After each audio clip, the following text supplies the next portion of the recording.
Nchi nyingi za Afrika kukiwa kuna masuala mbalimbali, lakini pia na changamoto mbalimbali, especially kwa vyama au kwa watu ambao ni wapinzani wa serikali. Nchi nyingi za Afrika zimekuwa na changamoto hizo, kwa sababu kwa siku ya leo pia nimeona taarifa kutoka kwa kiongozi mkuu wa upinzani nchini Uganda. Hapa namzungumzia Bobi Wine. Sasa kiongozi wa upinzani nchini Uganda, Robert Kyagulanyi maarufu kama Bobi Wine, yeye amesema kuwa amelazimika kukimbia nchi yake ili kuepuka pia msako mkali wa kijeshi baada ya uchaguzi wa uraisi uliofanyika Januari 15 mwaka huu, ambao anautaja kuwa ulijaa udanganyifu mkubwa zaidi. Katika ujumbe wa video alioweka mtandaoni, Wine yeye amesema amefanikiwa kuondoka Uganda kwa ajili ya majukumu muhimu nje ya nchi na kwamba atarejea kuendelea na harakati za kisiasa akipata fursa sahihi. Wine pia aliingia mafichoni saa chache tu baada ya kura kupigwa hiyo siku ya tarehe 15 Januari, ambapo matokeo ya urais yalitangazwa, huku kiongozi na mtawala na rais wa taifa hilo kwa muda mrefu zaidi ya miaka 40 sasa. Hapa namzungumzia Yoweri Kaguta Museveni. Yeye alipata 71.65, lakini Bobi Wine kwa upande wake yeye alipata kura 24.72 za watu ambao walimchagua, huku Bobi Wine alikuwa akionekana akiwa na ushawishi mkubwa zaidi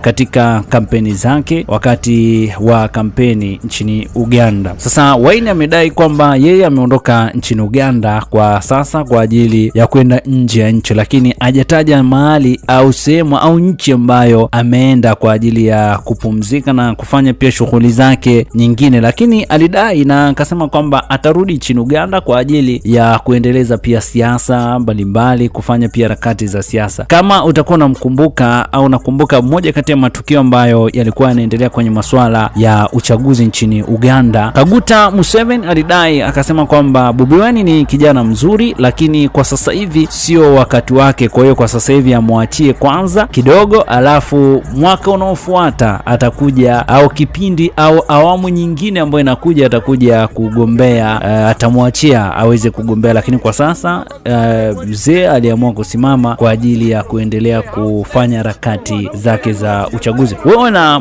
maoni gani au shauri gani juu ya nchi nyingi zaidi za Afrika zikiwa zinapitia pia masuala mbalimbali, changamoto mbalimbali za hapa na pale, lakini wapinzani pia wakiwa wanapitia hali ngumu zaidi? Unafikiri sisi kama Afrika tunakoma wapi hasa katika vyama vya upinzani? Ni bora tuvifute au hii imekaje? Niache maoni yako hapa, lakini kubwa zaidi usisahau bana kusubscribe channel yetu ya BM Basha TV. Big up sana kwa wale ambao wamesubscribe channel yetu ya BM Basha TV. Na leo msanii wetu tunamzungumzia ndio huyu hapa.